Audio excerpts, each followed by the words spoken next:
যারা আমেরিকাতে যাবেন ভিজিট ভিসায়, ইন্টারভিউ দিতে গেলে একজন ভিসা অফিসার আপনাদের থেকে কি আশা করে বা কি চায়?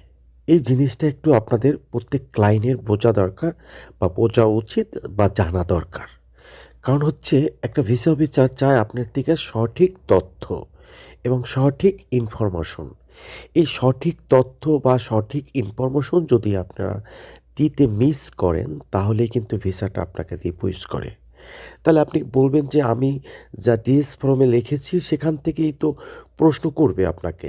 সেখান থেকেই আপনার উত্তর দিতে হবে। আপনি কি, কি লিখেছিলেন? তো এই জায়গাটাতে অনেক সময় ক্লায়েন্ট বলেন যে আমাদেরকে যাওয়ার সাথে সাথেই রিফিউজ করে দেয়। আসলে যাওয়ার সাথে সাথে রিফিউজ করে না। আপনাকে দেখে বা আপনার থেকে যে ১ টা ২ টা প্রশ্ন করে সেখান থেকে দেখা যাচ্ছে যে আপনি কোথাও তথ্য গোপন করতেছেন। সেটা কিন্তু তারা ওই ডিএস ফর্ম দেখেই বুঝতে পারতেছে। কারণ ডিএস ফর্মে লিখেছেন একটা, এখন যখন প্রশ্ন করছে উত্তর দিতেছেন আপনি ঘুরিয়ে, পুড়িয়ে।